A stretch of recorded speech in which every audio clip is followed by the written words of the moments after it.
Hello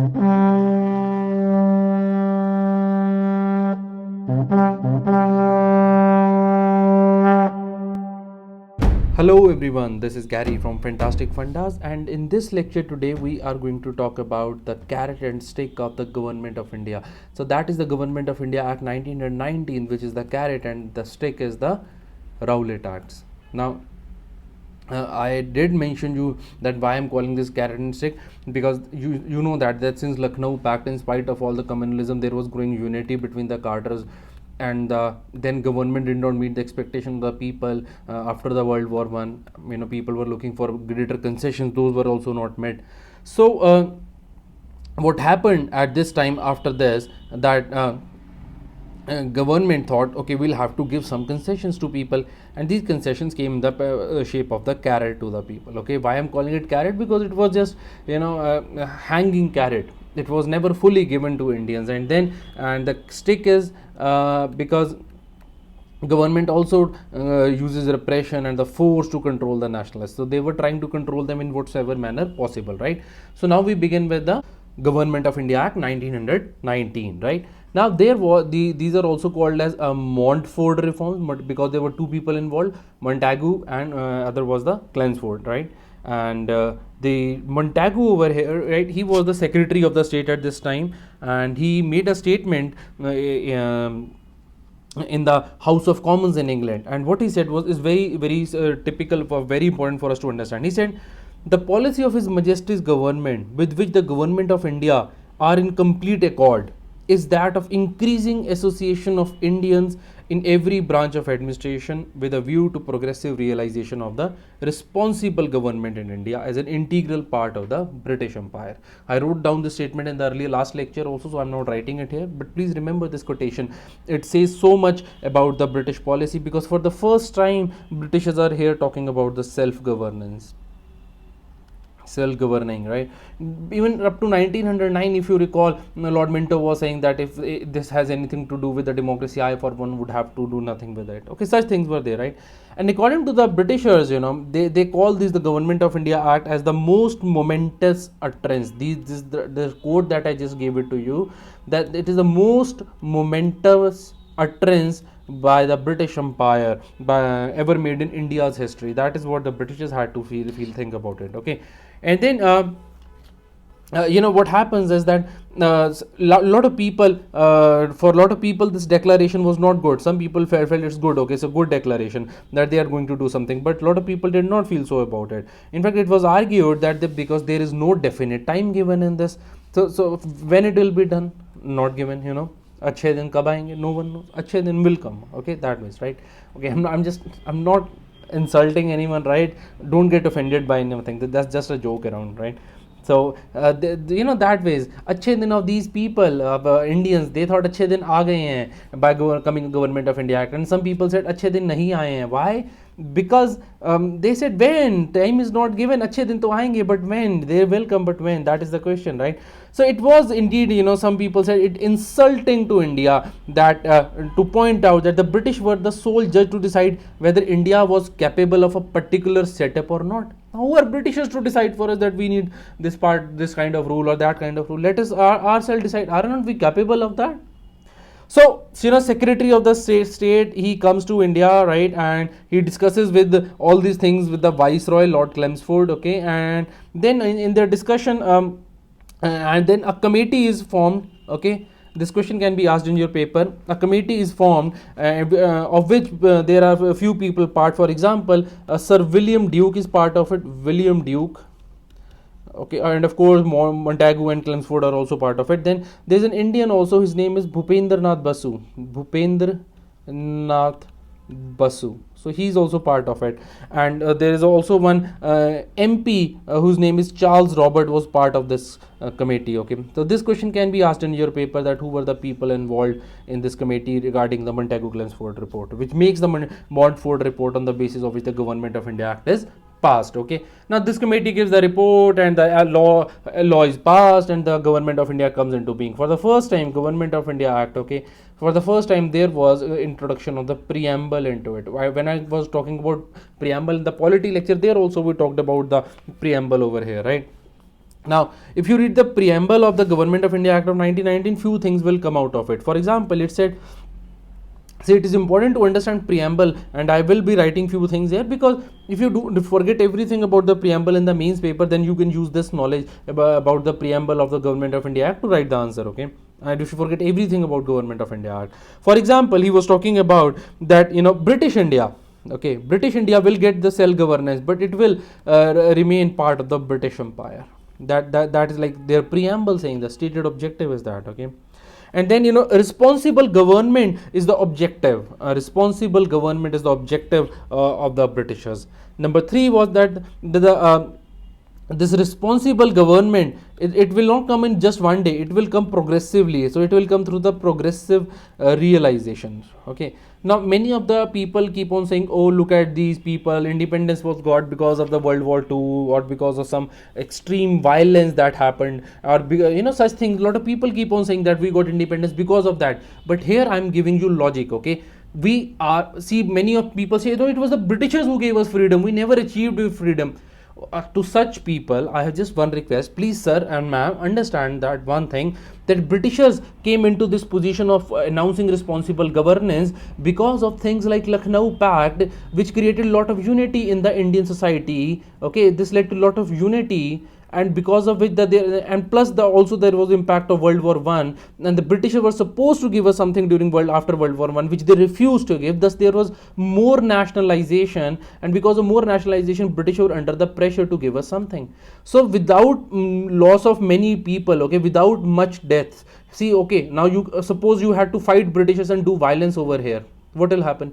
Britishers will start killing people. They would use repression. See, Rowlatt, things like Rowlatt Act would be much more severe. And when they kill more people, then there is more violence. We might have achieved even this thing through the path of violence. America got independence that ways, right? French Revolution was there. But we Indians, we are inherently peace-loving people. We can achieve the greater things, the equal things, even through the path of non-violence. And this is what is being proved here. The Britishers were under the pressure because of the unity that was created, having its genesis in the Lucknow Pact, even the Muslim League and Indian National Congress coming together. So you have to look at from this perspective. Please, don't go after those people who just keep on saying that violence was the means, violence was justified over here. Those violence cannot be justified because of the number of deaths involved, right? So number 4 was that in order to achieve this responsible government, right, there are 2 things which are important, right? Number 1, for responsible government, number 1 is that there should be more Indians in every branch of administration, okay. So that is like one way of transferring the responsibility of the government. And number 2 is we will be developing the self-governing institutions, or more like, in other words, you can say autonomous institutions who take their decision on their own. So, and lastly, number 5, it was suggested by the preamble that concurrently with the development of self-governing, it is expedient to give provinces and provincial matters the highest measure of independence. So there is a seed of division of the country, because the Britishers are looking to divide the country, okay. And what is the seed? They say that the provinces, okay, the provinces in the provincial matters, they would have full independence, okay. So provincial matters. So they would give them more independence and make them fight between themselves with the center, provinces and the center. Ultimately, they are trying to divide the people even through this act. That is how it is going, okay. Now, finally, what is happening under this act? That was the preamble. Now, what are the details, the features, or the details of the act? So, what things were said in this act? So, first of all, there was change, that was the demand also of our nationalist leader, that the Secretary of the India, okay, Secretary of the State for India, whatever his money that is paid out of Indian revenues, that should not be paid out of Indian revenue. So that should be paid out of the British exchequer. So Britishers were to pay now to Secretary for his money, etc. Everything, pay, salary, allowances, everything, right? And this was continuing since 1793, that he was being paid from India. That was the problem going on, right? Now, after this, a lot of things happened, right, under Government of India Act. The changes in the Government of India Act are at 2 levels. Please understand this thing very clearly. So this is the British government, okay, and the changes that they brought they will at the level of the states, or so called at that time provincial level, okay, and one was at the level of the center. That is how it is. And one at the level of the provincial, this is either there will be executive and there is legislature, okay, and here also it is, there is executive and there is legislature. So this way we will be studying the change at the provincial level also and at the central level also. Now we'll start with at the provincial level only, at the executive level, okay. So at the provincial level of the government, that in the provinces, I hope you remember from the earlier lecture that there were British provinces, there was a center, okay. So that ways. Now at the provincial level, in the executive level, okay, provincial is a two level, executive and the legislature. Executive who executes the law, legislature who makes the law. So at the executive level there were few changes, and the most important change brought by Britishers, that diarchy was introduced, okay. Diarchy means basically when there are two rules, rule of two, okay. Archy means to rule and die means two and rule. So diarchy is the rule of two, right? And how was their rule? What do you mean by diarchy? It just means this much, that there were two lists made. On one list, the executive authority was of the governor only. That was called the reserved list. Okay, reserved list, and it was the control was of the governor on this. And number two was the transferred list, right? Transferred list. And over this, the main control at this time was of the nominated ministers of what? Of the legislative council, okay, of legislative council. That is how it was, right? Now and overall, you know, there were executive council and there were popular ministers, right, under the executive scheme. And executive council was the one which, okay, I'll tell you, executive council which was appointed by the crown, okay. That's number two aspect. Number one is diarchy was introduced. Number two is there was executive council which was appointed just like earlier times by the crown, and then there were popular ministers at this time. Popular minister, what do you mean by popular? That they were responsible, okay, that ways, and they were chosen by the governor from elected members of the provincial legislature, okay, chosen by the governor from elected members of the provinces. That is how they were popular ministers, right? And diarchy is the rule of two. Reserve list was under the governor and transferred list was under the nominated ministers of the legislative council, the people who were in the legislative council and who were nominated by the governor, those people, okay. So that is how it was. Now this reserved list that I'm talking about, this reserved list essentially contained subjects like, you know, law and order, all the important things, law and order.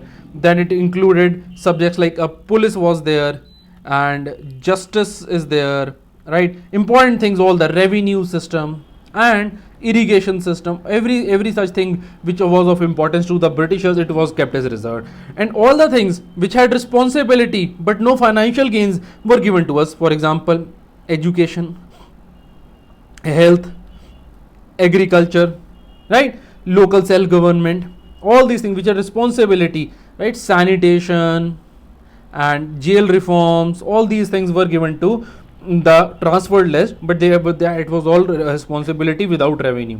Actually, what is happening is that you know, just to mention this, that this reserved list over here, okay, now this reserved list, it was administered by the governor, I told you, and this governor would do this with the help of the executive council. And executive council, I told you that it was appointed by the as earlier by the crown. So Britishers are directly controlling the reserve list, and governor would appoint people from the executive council to help him administer the reserve list, right? Or just to put it simply, reserved list, it was administered by the governor with the help of the members of the executive council, okay. This reserve list, it was by the governor with the help of the executive council, which was appointed by the crown, right? And the people, they were nominated by the governor regarding this, okay, and they were not responsible to the legislature. And regarding the transferred subjects, okay, this is transferred subjects over here, and regarding the transferred subjects, It was how it was administered. It was appointed by the governor. Again, it was administered by the governor only, right? But then not just the governor, it was acting with the ministers, okay, appointed by him from these popular ministers who were elected, right? And out of these popular ministers, some were nominated by the governor, right? This is the legislature only, right? And they were to be responsible to the legislature. And in fact, all these people who were nominated for this purpose in administering the transfer list, who were appointed by the governor, they were to hold office during the pleasure of the governor only. So that is how it was going on, okay? And secretary of the state, he had the whether in councils, okay, this executive council over here, or or in the governor general in council, it was somewhat restricted. They could not really interfere in the transfer list, but transfer list hardly had any subjects of any use, okay.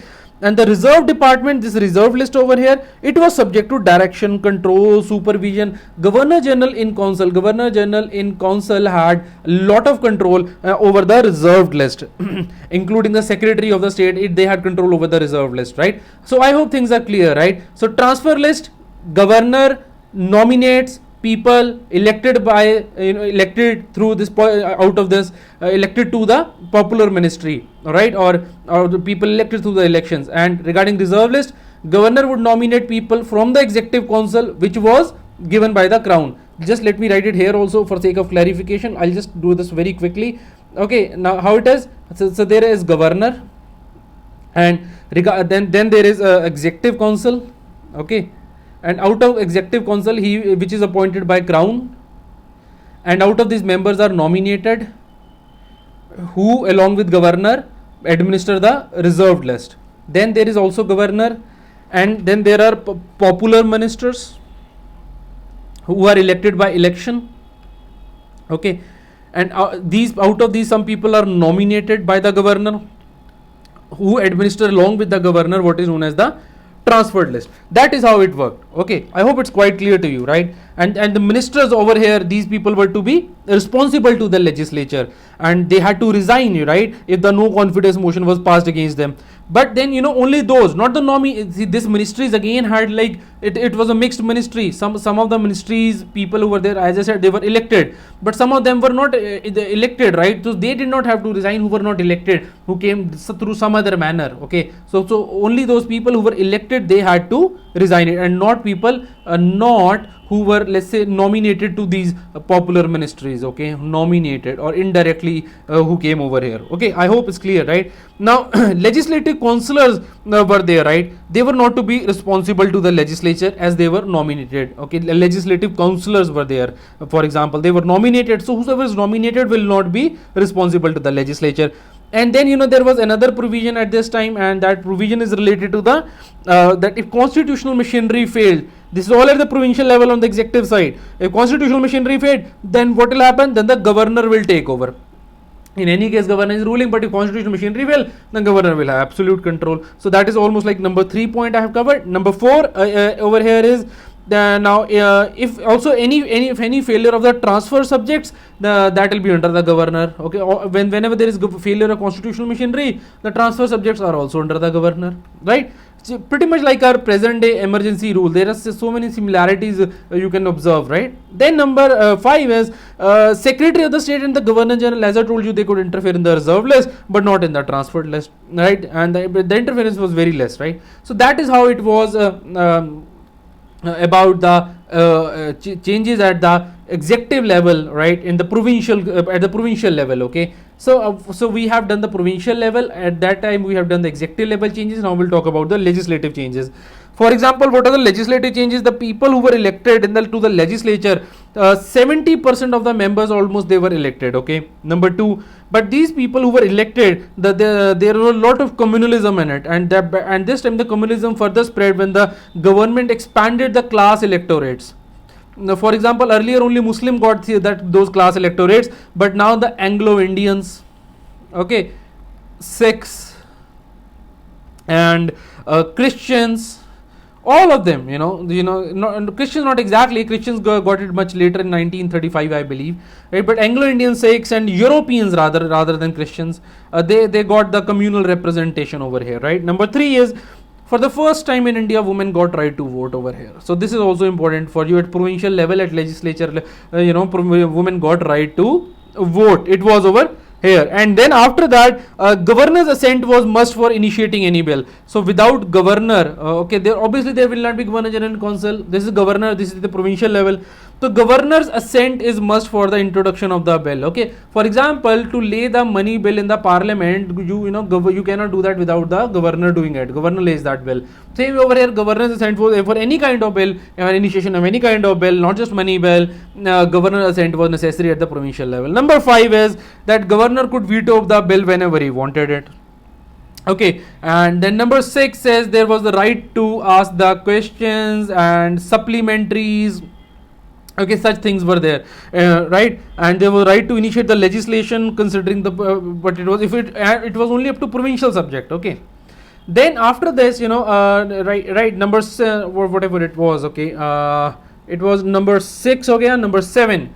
Number 7 is if governor could also pass the ordinances. Ordinance could be passed by the governor. Number 8 is if budget is rejected by the legislative council. Okay, if budget is there and legislative council says no, this budget is not okay, they reject it. They reject it. Okay, reject it. And then what will happen, that governor can restore it. Governor can restore that bill without having legislature passed it, right? Then they had the freedom of speech. They could speak there, as I talked to you earlier also. Then the system of election for the provincial council was direct, right? As I told you, at the provincial council, how the members were getting elected, they were directly getting elected, direct election. Now primary voters, they were elected members. Okay, but there was high qualification regarding election. For example, you have to have certain amount of property for having right to vote, some qualification. Then communalization of this was there by the separate electorates. Okay, 6 European Anglo-Indians got it. So this way it is going on. And the first, when were the first elections under this act held? The first provincial and the general elections of India, they were held in 1920. Okay, and there are few elections of India which are important for us. For example, 1923 election, 1937 election, all these are important for us, right? So that was all about the provincial government. You will find much more information in a lot of books regarding this, but this is almost enough according to me, at least. There's no need to study this. Just remember this much at least before you move ahead. Okay, now we'll begin with the central government. Just like provincial government, there was central government. This was at the center. Now over here there were again two things. One was the executive and one was the legislature. So I would like to talk to you about the executive part over here. Okay, let's begin. At the central level, at the and the center in the executive level, what is happening, that the governor general was there, and governor general, he was to be the chief of executive authority, right? And then there were list over here, right? There was central list, there was provincial list. Okay, and then there are some books which also mentioned about the residuary list at this time. Okay, residuary list, some books mentioning this. Now Viceroy Executive Council was there. Viceroy, this governor general, basically he is the viceroy only, right? And this viceroy, his executive council was there. See, just like at the state level there was executive council which was appointed by the crown, here the viceroy had his own executive council, and it was supposed to have 8 members, and out of these 8 members, 3 were to be Indians. At least 3 were to be Indians. That came the rule now. Number 1. Number 2 is right. That's like 2 is this. Number 3 is the vice is the number over here. Number 4 is governor general will have full control over the reserved subject. So yes, there was a residue. So sorry, the governor general will have the full control of the reserved subjects, right, of the provinces, reserved subject of provinces. Governor general would also could have full control. As I told you earlier, also he could intervene in them, right? And at the legislature level, at the center, at the legislative level, what is happening? Let's see that. See, if any bill or grant is rejected by the legislature, governor general can restore it. Okay, legislature says, legislature denies, governor general restore. Same just like at state level was there, budget is cancelled, governor could restore. Here also bill or any, but here it is any bill or grant. Okay. And then the governor general assent was must, right? And governor general could pass a bill. See, to pass a law, governor general's assent is must. Number 2, okay, regarding legislature, this is number 1 point. Governor general assent is must. But if governor general can could bring a law or bill without the permission of without the approval of the legislature, without legislature. Okay, I hope this is clear to you. Number 3 is that he could pass the ordinances just like at the state level. He could also pass the ordinance. Now there was a bicameral arrangement introduced for the first time. Okay, bicameral legislature. That means this is the beginning of the present day Lok Sabha and the Rajya Sabha. Okay, and at that time, like, you know, so that is how it was. For the first time this was introduced. Number 5 is that the seats were divided now, right? There were few seats for Indians and there were further for Hindu, Muslim, Sikh, etc. So basically that communal electorate was here also. So that is how it was. Number 6 is that this council of states at that time, right, which we call as Rajya Sabha, it had a limited period, right? It was for the 5 years and it was only for the male members and it had total of 60 members. And the Lok Sabha of today, which is the legislative assembly of that time, they would call it legislative assembly, it was for 3 years and it had 145 members. That is how it was. Okay, do not get lost in numbers. If you open books, you will just find the numbers. I had just mentioned you important things you need to know, right? And there were legislator had power, just like at the state level. He could ask the question, supplementary question. He could pass the adjournment. Okay, adjournment, right? And then, you know, he could discuss the budget, but then he could discuss not the whole of the budget, right? Only the votable part of the budget was discussable, and 75% of the budget was non-votable, more like, you know, charge expenditure, which will just come out on our own, right? And the Indians were also part of important committees like finance committee. Okay, Indians were part of it, right? And then, you know, okay, that is, and regarding the finance, that reminds me, you know, income tax was kept as a source of the central government's revenue, right? It was by the government of India in 1919. So center would have, but then there were 2 provinces also which got share of the income tax. For example, 25% actually went to them. These 2 provinces were, of course, there would be bigger provinces, Bombay and Bengal, right? And that is number 8. And regarding number 9, I am writing here, number 9 is that the foreign relations, okay, with the native states, they were not in the central subject. Okay, foreign relation with native states, right? So there were like British provinces in India, there was central authority, right? And then there were native provinces also. Regarding the foreigner, for Britishers, for example, Rajputana, they were foreigners, right, for Britishers. So for that foreign relation with them was not a central subject, obviously, you know, for obvious reasons. It's a local thing only. It was a provincial subject. Okay, that was not a central subject. That is important over here. Okay, so that was pretty much about the Government of India Act, but you know, it had a lot of drawbacks. So there were many problems in the Government of India. For example, the franchise, it was communal. It had age limitations. It was communal, age, property, such limitations were there. And then, you know, central legislature had no control over the Governor General and his Executive Council. So Governor General's Executive Council and the Governor General himself, okay, they were not subject to control of, not under a central legislature. That is the whole thing happening, right?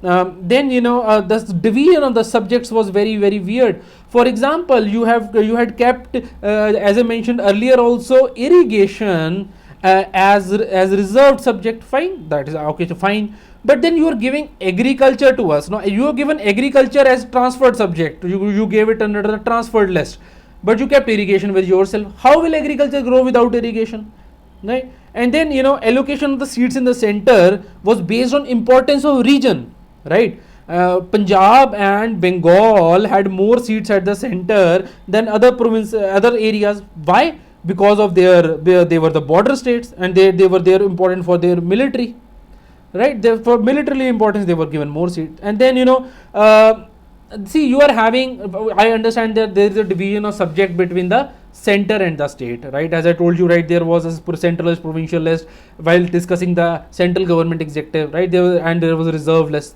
I talked to you about that. But why are you dividing this state list further into a transferred subject and the reserved subjects? This is beyond logic, beyond understanding of any polity. Okay.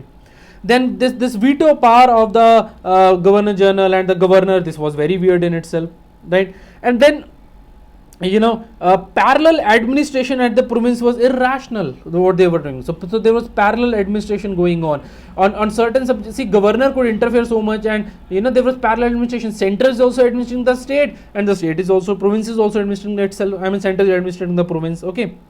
Then, at provincial level, there was no control over the finance. So finance at the state level, there was no control, but at the central level, as I told you, Indians were also part of the some finance committee, right? That was there, okay.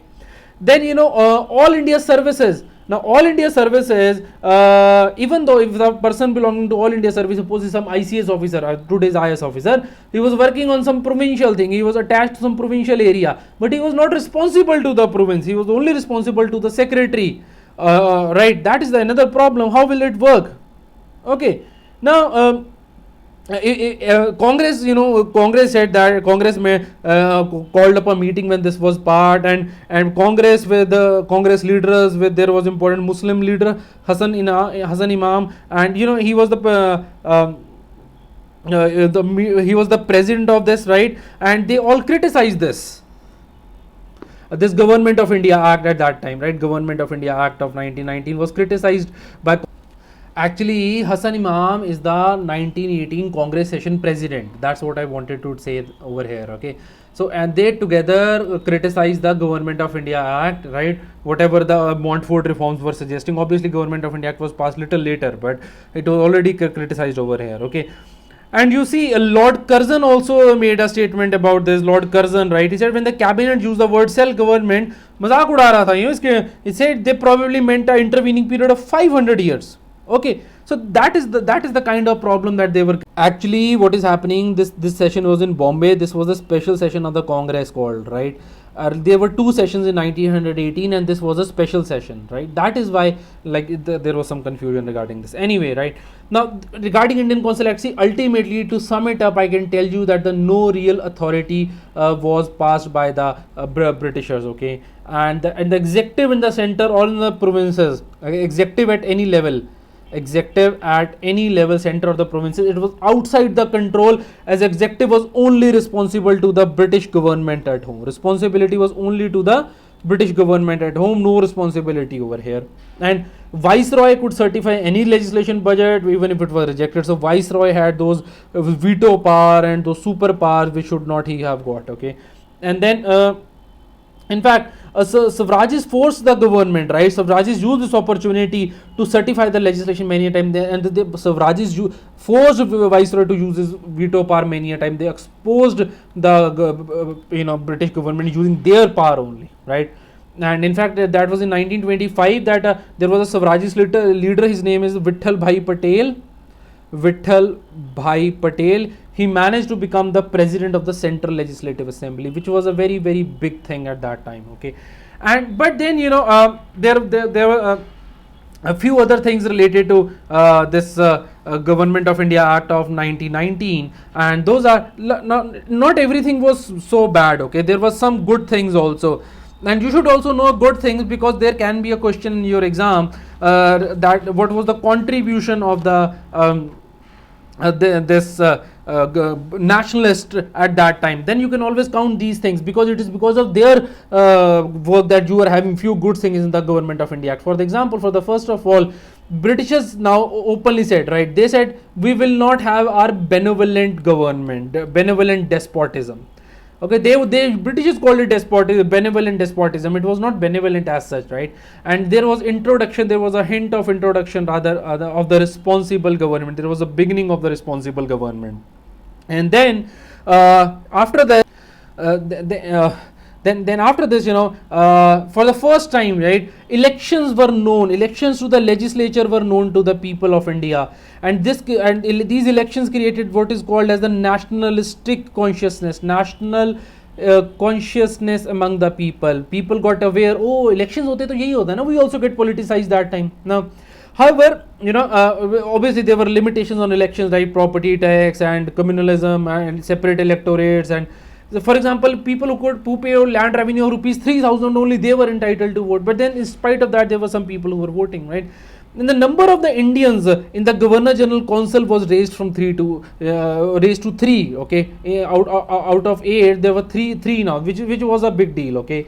And then number 4 good thing is, right, even we got some portfolios in the British government, which was a big achievement. We became the ministers. We were that means we were nominated by the governor. For example, we got labor, and we got health, and we also got industry. So such things happened. Okay. Then You see, it was the Government of India Act with which the Indians came in direct contact with the administration for the first time. So what is happening, that Indians are involved in the administration for first time, and this experience for first. Okay, just look in the spelling on your own. I'm in little hurry in this, right? This experience is of great use in 1937 when we form our own government. So the lot many things, like women got the right to vote also, right? And for the first time, like under the Indian ministers, many good measures were taken. For there was Madras State Aid to Industries Act was passed, Bombay Primary Education Act was passed, Bihar and Odisha Village Administration Act, the Bombay Local Boards Act was passed. So all those many acts were passed. Okay, many acts, right? They were passed by the our people, because of which there were a lot of positive changes. So that was all about the Government of India Act 1919, right? And to sum it up to you, I can just say that this was the carrot that the British had offered us, right? And but then the British did not stop here. They also gave us a stick. And what was their stick? Their stick was in the form of the Rowlatt Act. So what is Rowlatt Act? Now we will talk about that. Regarding Rowlatt Act, before I tell you, see, there was a committee called the Rowlatt Committee, headed by a judge called Sidney Rowlatt. So they passed this law. Okay, I'll just give you a brief background on this, which is being brought. See, while government was trying to appease Indians, but not every Indian would be appeased. So what the Britishers would do, they would do repression. They would hunt people, literally hunting ही कर रहे थे, और क्या था, terrorists, revolutionaries, all the people would be caught. Terrorists, revolutionaries, all of them were caught by the Britishers and hanged and imprisoned. What will they do? How was repression? They were hanged, they were imprisoned. See, we people are very bad in understanding one thing in our history. We just appreciate few people. For example, a lot of people just appreciate Gandhi, or some people just appreciate Bhagat Singh, and people appreciating Bhagat Singh, they even forget about the Rajguru, Sukhdev, who were also hung with Bhagat Singh. Right? I'm not saying that Gandhi's contribution was less or Bhagat Singh's contribution was less, but please let's not forget a lot of people of these unsung heroes. That is what UPSC is also asking from you. Right? I'll give you an example. For example, Maulana Abul Kalam Azad, he was imprisoned. Right? So government wanted to arm itself with greater power, so that they can do bigger repression. This greater power basically to suppress the people, right? And they wanted to go beyond what is called as the rule of law. To understand rule of law, you will have to listen to the polity lecture. I'm not going to explain it here. That is there clearly done, right? So what happens, that in March 1919, government passes the Rowlatt Act, right? Every single Indian member of the Imperial Legislative Council, the Central Council, they oppose this. Okay, so what was declared in this act? I'll tell you that. Actually, it worked like this, that the Rowlatt committee, it recommended two acts. Okay, one act was passed and the other act was not passed. The act that was passed, that is known as the Anarchical and Revolutionary Crimes Act of 1919. The original name is this. A lot of people just mention Rowlatt Act. Don't get confused in paper. It is the same thing, right? So this act basically authorized that the government could imprison for 2 years, okay, without trial, no trial, just arrest anyone without trial. This is also what happened during the 76 emergency that was imposed by Indira Gandhi. That government could arrest and there could be no trial, right? That thing happened. The right to life was totally taken away by certain cases, which was obviously later overcome by the Supreme Court herself, right? So 2 years detainment could be there without trial, right? Of whom any person who is suspected of terrorism, number one, right? Number two, it gave the speedy trial of the offences, and for this they also constituted a special bench of 3 judges, right? But there was no appeal, but this was not appealable, so British would favour themselves only. And then this act allowed those evidences to be permissible in court of law which were not allowed under Indian Evidence Act. Even those were allowed over here, right? So what is happening, that in succession, government first passed Montagu-Chelmsford report, and then and the Rowlatt Act, that were part of the carrot and the stick policy of the Britishers. Okay, now to put this whole thing simple words, British had taken the writ of habeas corpus away. This is the writ on the very basis of which, you know, the whole of the British Empire, their British philosophy was based. Their own country was based on this writ of habeas corpus. How could they deny it to us? So there was a lot of anger in the people. Civil liberties were also taken away. So you know what happens then in February, in February 1919, Gandhiji starts protesting against it. Okay, so we are moving toward the Gandhian movement now, right? So Gandhiji starts to start opposing it, and he forms Satyagrah Sabha. What happens in Satyagrah Sabha? All the young members of the Home Rule League also join it. All the nationalists also join it. So a lot of people support this movement. And see, actually, this was against the proposal itself, the Rowlatt bills, right? Not just the Rowlatt acts. Okay. And there was what happened. This Satyagrah Sabha is formed, and on 6th April, Gandhi launches Satyagrah movement, or also known as the Rowlatt Satyagrah movement. Okay, so Rowlatt Satyagrah. This is not the first movement of Gandhi. Gandhi came much before this. We'll be covering the topic here. We had to finish the topic, so I'm discussing it here. Okay. And the Rowlatt Satyagraha is launched. And when you're protesting peacefully, what government did? They did the violence and disorder. Obviously, you know, that was supposed to be there. And especially, you know, in Amritsar and Lahore, this was particularly violent. Right? And see, Gandhiji went to Punjab to stop all the violence that was happening. But then government picked him up and, you know, put him in Bombay, right? And see, he's still an emerging leader over here. That is like one of the initial revolts he is doing. And this violence was high in Amritsar and Lahore, but it was spread all over. And in this violence, you know, everyone was suffered. Hindus, Sikhs, Muslims, all suffered. Not just particularly only Sikhs or only Muslims suffered. Everyone suffered, right? And in fact, the violence, Britishers were in no mood. Britishers were not realizing the mass movement that the Gandhi was bringing. Britishers could not visualize the force, because even at this level, it is not really the mass movement. The real mass movement will start later on, which is called as the CDM, Civil Disobedience Movement. That is the real mass movement. Here also there is some masses because of the work of the Congress and revolutionary nationalists and the moderates, all those people. Muslim League, but it wasn't really mass movement. That is why British are able to suppress it.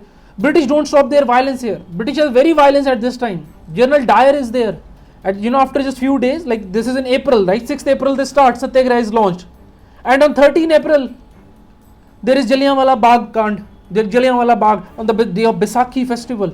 General Dyer fires people, and you know, in just 10 minutes, 379 people officially are killed. But the real figure was much more. And just and on 13 April this happened, and 18 April, Gandhi withdraws his movement. He says, no, this is not acceptable. This movement cannot go on. We must reconsider everything. We must first heal the wounds of the people who have suffered here. And Gandhi, and then there were Hunter Committee appointed. We'll talk about Jallianwala Bagh massacre in proper details, right? Even the House of Lords, they favor general direction. And regarding Jallianwala Bagh, and people supported General Dyer. There's an English newspaper in England, Morning Post, it collected £30,000 for General Dyer that year for his act of bravery. And there were some corrupt people sitting in the Golden Temple. They even gave Suropa. So some of the those corrupt saints there. Those heads of the Gurdwaras, they were very corrupt. They even honored General Dyer, some of them. So that was the level of corruption happening over there. We'll talk all that in the coming lectures. My purpose was here just to give you a little introduction to this, right? So in this background, right, we have the beginning of the non-cooperation movement coming to India, and in fact the Gandhi coming to India. Okay, that is how it will go. Now I would like to talk to you about various things in the next lecture, like for example Khilafat movement. And all the background of the Gandhi, that how he was, Nagpur session of the Congress, that is also important, right? That what all happened over there. Then I will talk to you about NCM and Champaran and Kheda and Ahmedabad and all the things about Gandhi. That will be in the next lecture, right? So that is all about today's lecture. And just like before I go, I have a small request for all of you. If you like this video, please share it on your social media. At least share a video a day, for that matter, if not much, or maybe a video once in 2 days. And you can always click the like button. That helps everyone know that this video is good. And the third thing is over here is I want you to subscribe to our channel if you want all these videos to come into your email box, and for this you will have to click here, right? So that is all, and thank you so much for watching this.